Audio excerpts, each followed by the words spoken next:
kajing kasi ato pantasap jong ka uman yai rai ya kajing how try she let them along by I she let them along the comment sim jong apa uman yai rai ya kajing how try Sur Kynud Niam kaya lang hamid rado nilang hajan tam ya barot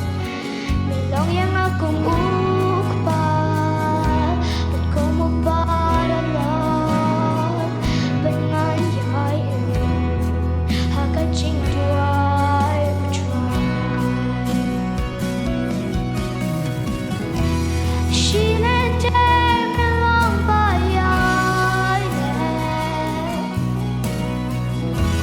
she let them along papa the comment sim jong apa uman yai rai ya kajing how try Jing pa cho mẹ kinh bút yang shi ta Jing pa cho mẹ kinh bút yang shi ta lo jing em trong ma sha mẹ ma tan lên ta ai ba lo sha mẹ Jing pa cho mẹ kinh bút yang shi ta Jing pa cho mẹ kinh bút yang shi ta Jing pa cho mẹ kinh bút yang shi ta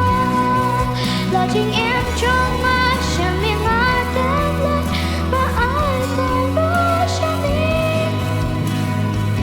Jing pa cho mẹ kinh bút yang shi ta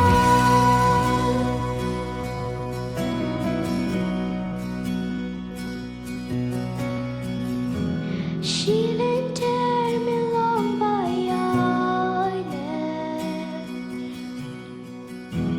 she let them along papa the comment sim jong apa uman yai rai ya kajing how try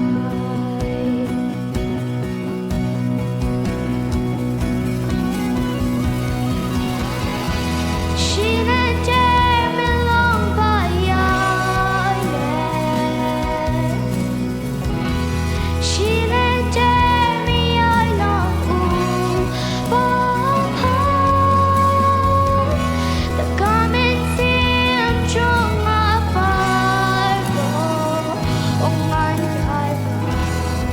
ya kajing